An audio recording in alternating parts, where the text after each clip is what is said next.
থেকে 7 মাস আগে ঠিক এই জায়গাটাতেই এই সুজুকি জিক্সার মনোটন বাইকটা নিয়ে আমি একটা রিভিউ ভিডিও করেছিলাম এবং সেই ভিডিওটাই ছিল আমার এই চ্যানেলে প্রথম কোনো লং ভিডিও। তো ভাই আজকে যখন আমি আবার এই জায়গাটাতেই এই বাইকটা নিয়ে কথা বলছি তখন আমার চ্যানেলে কিন্তু অলরেডি মনিটাইজেশন অন হয়ে গেছে। মনিটাইজেশন এই শব্দটা শুনতে যতটা সহজ সেখানে পৌঁছতে কিন্তু ঠিক ততটাই কঠিন। আমি জানি এই মুহূর্তে আমার যারা ভিডিওটা দেখছেন তারা কিন্তু বেশিরভাগই আসলে দিনের পর দিন হয়তো ভিডিও বানাচ্ছেন কিন্তু সেইভাবে আসলে ভিডিওগুলো পারফর্ম করছে না, ভিউ আসছে না, আবার সাবস্ক্রাইবারও বাড়ছে না। তো আজকের এই ভিডিওটা মূলত তাদেরই জন্য যারা ইউটিউবে দিনরাত পরিশ্রম করছেন, ভিডিও বানাচ্ছেন, বারবার ভিউ না পেয়ে হতাশ হয়ে যাচ্ছেন, যাদের মনে বারবার একটা প্রশ্ন আসলে ঘুরপাক খায় আর কতদিন লাগবে, আমি কি আসলে পারবো কি না। ভাই এই ভিডিওটা তাদেরই জন্য যারা এখনও স্বপ্ন দেখে যে নিজের কন্টেন্ট দিয়ে একদিন কিছু একটা করে দেখাবে। আপনাদের সেই লড়াই, সেই ধৈর্য আর না থেমে এগিয়ে চলার এই যে গল্প আজ আমি আমার নিজের অভিজ্ঞতার আলোকে সহজ ভাষায় তুলে ধরবো, জানাবো কিভাবে আমিও ঠিক আপনাদের মতোই পথ পেরিয়ে 7 মাসে কিন্তু যে ভাই মনিটাইজেশনটা অন করে ফেলেছি। ভাই একজন ইউটিউবার হয়ে ওঠার গল্পে সবচেয়ে বড় বাধা হয়ে দাঁড়ায় যে বিষয়টা সেটা হচ্ছে ধৈর্য হারা হয়ে যাওয়া। অনেকেই আসলে যখন প্রথম স্টেজে আছেন, যারা ধরেন ইউটিউবে 2 থেকে 300 সাবস্ক্রাইবার আছে আর যারা একদমই প্রথম ইউটিউবে কাজ করছেন আর ভিডিওগুলো সেভাবে পারফর্ম করছেন না, আর তারা কিন্তু কিছু কিছু ক্ষেত্রে ধৈর্য হারা হয়ে যায়, ভাবে যে না আমার দ্বারা হয়তো হবে না, আমার ভিডিওগুলো ভালো পারফর্ম করছে না, তারা কিন্তু হতাশ হয়ে যায়, নিরাশ হয়ে যায় এবং কিন্তু কিছু ভুল সিদ্ধান্ত নিয়ে ফেলে। এই ভুল সিদ্ধান্তগুলোর মধ্যে প্রথমে যে বিষয়গুলো উঠে আসে, ভাই অনেকেই মনে করেন যে আমার পক্ষে আর ওই যে লিগ্যাল ওয়েতে আগানো সম্ভব না, আমি যেভাবে আসলে কাজ করছি এভাবে হয়তো বেশি দূর যেতে পারবো না। আর সেই জায়গাটা থেকে তারা অনেক সময় কিন্তু অর্গানিক ওয়ে থেকে বের হয়ে এসে নানা ধরনের ইললিগাল কাজগুলো করে, যার মাধ্যমে কিন্তু চ্যানেল তারা গ্রো করার চেষ্টা করে, আর কিন্তু ফলাফল হিসেবে কিন্তু এতে আরও বেশি ক্ষতি হয়। তাদের সাবস্ক্রাইবার সংখ্যা খুবই কম কিন্তু আছে, ধরেন একটা আনুমানিক সংখ্যা ধরে নিচ্ছে আপনার চ্যানেলে 100 সাবস্ক্রাইবার আছে কিংবা 150 সাবস্ক্রাইবার আছে।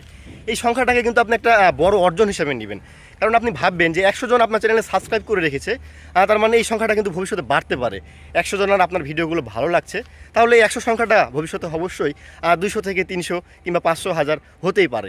তো এই জায়গাটা কিন্তু আপনি একটা অর্জন হিসেবে নেবেন এবং এটাকে কিন্তু আপনি অনুপ্রেরণা হিসেবে নেবেন।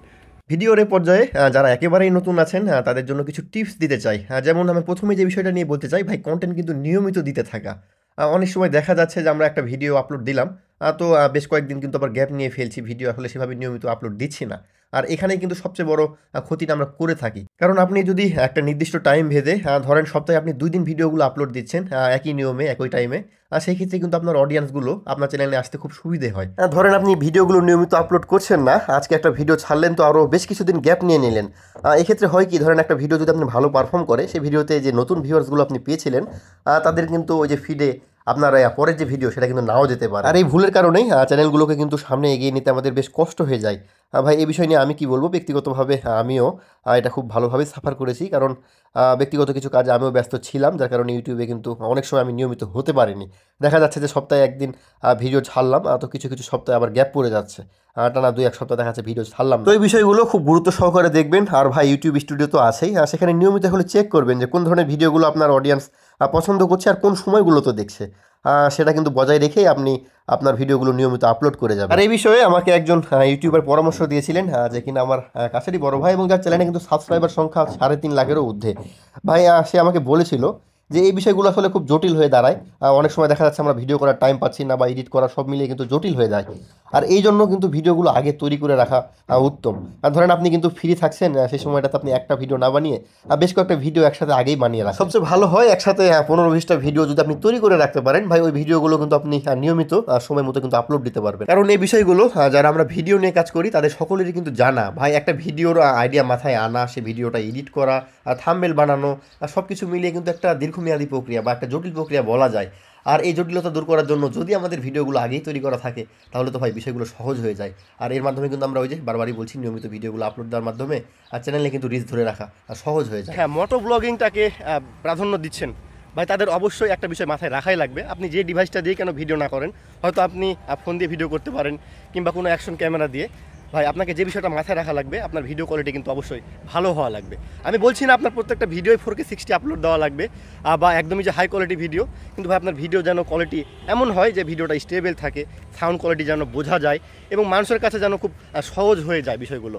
আর তা না হলে কিন্তু ভাই এই বিষয়গুলো আরও জটিল হয়ে যাবে, কারণ দেখা যাচ্ছে যে আপনি কষ্ট করছেন কিন্তু আপনার ডিভাইস সেভাবে কিন্তু আপনাকে স্যাটিসফাই করতে পারছে না।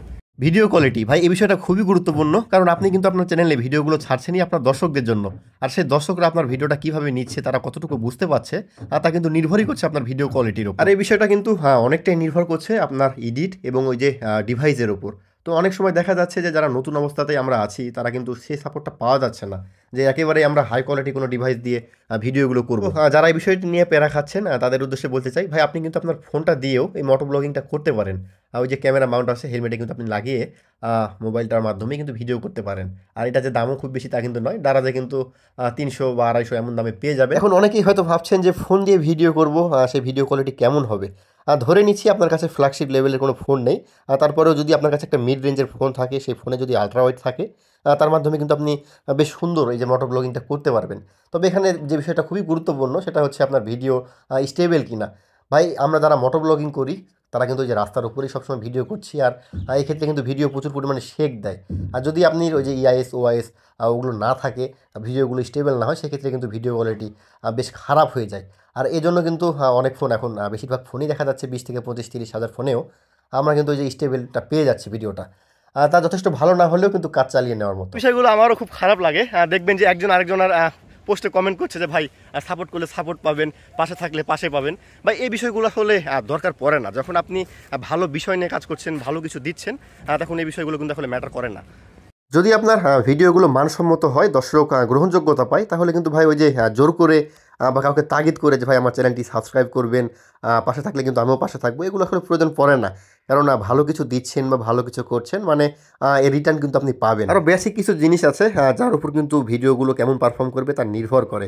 যেমন আপনার ভিডিওগুলো আসলে কোন রিলেটেড, কেমন ভিডিও আপনি বানাচ্ছেন, কোন বিষয়বস্তু নিয়ে, তার উপর কিন্তু ভিত্তি করেই আপনি তার টাইটেল, ওই যে হ্যাশট্যাগ, ডেসক্রিপশনগুলো কিন্তু সেইভাবেই অ্যাড করবেন। দেখা যাচ্ছে আপনি ভিডিও বানাচ্ছেন এক বিষয়ে, কিন্তু টাইটেল হ্যাশট্যাগুলো কিন্তু তার সাথে প্রাসঙ্গিক না, আর সেক্ষেত্রে তো ভিডিওটা ভালো পারফর্ম করার প্রশ্নই আসে। তো যতগুলো বিষয় নিয়ে আমি আলোচনা করি না কেন, সবচেয়ে বড় বিষয় যেটা, সবচেয়ে গুরুত্বপূর্ণ বিষয় যেটা ভাই, এটা তো আমি বারবারই বলে আসছি, ওই যে ভাই ধৈর্য ধরে রাখা। আপনি এমন অনেক চ্যানেল খুঁজে পাবেন যেখানে এমন পর্যায়ে পৌঁছেছে যে আর কিছুদিন হয়তো এফোর্ট দিলে মনিটাইজেশনটা অন হয়ে যেত, কিন্তু তারা কিন্তু এই যে ধৈর্যের যে পরীক্ষা, এই যুদ্ধে কিন্তু তারা অলরেডি হেরে গেছে এবং তারা কিন্তু ইউটিউব থেকে বিদায় নিয়েছে। এবার আমার চ্যানেল নিয়ে কিছু কথায় আসি। অনেকেই হয়তো ইতিমধ্যে ভাবছেন যে ভাই আপনার চ্যানেল নিয়ে তো ইতিমধ্যে মনিটাইজেশন অন হয়ে গেছে, তো এই যে প্রথম স্টেজে আপনি কেমন কি পাচ্ছেন, কেমন কি হচ্ছে, তো ভাই এই প্রশ্নটা অনেকেরই মাথায় ঘুরপাক খায়। আমার আশেপাশে যারা লোকজন আছে তারাও এই বিষয়গুলোই আসলে আমাকে প্রশ্ন করে। তো তাদের উদ্দেশ্যে বলতে চাই, ভাই এই বিষয়টা তো আমি বারবারই বলছি, যখন আপনি ইউটিউবে চলে এসেছেন, কাজ করছেন, ওই যে ধৈর্য ধরা, এটাই হচ্ছে সবচেয়ে বড় হাতিয়ার এই মুহূর্তে। কারণ ভিডিওগুলোতে সবসময় ভালো মতো পারফর্ম করবে বা ভালো আপনি আয় করবেন এমনটা কিন্তু না, ওই যে ধৈর্য ধরে আপনাকে সামনের দিকে এগোতে হবে। তো ওই যে ভাই প্রশ্নের উত্তরে আপনি কেমন কি পাচ্ছেন, কেমন কি হচ্ছে, এটার যদি আমি উত্তর বলতে চাই, ভাই অনেকেই হয়তো হাসবেন, এখন পর্যন্ত কিন্তু আমি ইউটিউব থেকে সেভাবে ডলার এখনও পাইনি। আসা শুরু হয়েছে, তবে এখনও কিন্তু ওই যে সেন্ট আকারে। তো আমি আশা করছি অচিরেই আপনাদের সাপোর্ট, ভালোবাসা যদি পাই, তাহলে এখান থেকে ভালো কিছু করা সম্ভব। আর ভাই আমি কোনো সময় কিন্তু নিরাশ হই না, যে বিষয়টা আমি বারবারই বলছি। যদি আপনার যে বললাম 100 সাবস্ক্রাইবার থাকে, ওটাই আপনি অনুপ্রেরণা হিসেবে নেবেন। আমার চ্যানেলে যদি কয়েকটা পয়সা থাকে, কয়েকটা সেন্ট থাকে, ওটাই কিন্তু আমি অনুপ্রেরণা হিসেবে নিই। যদি এটা থাকে তাহলে ভবিষ্যতে তো এটা বাড়তেই পারে, তো সেই জায়গাটা থেকেই কিন্তু সামনে এগোতে হবে।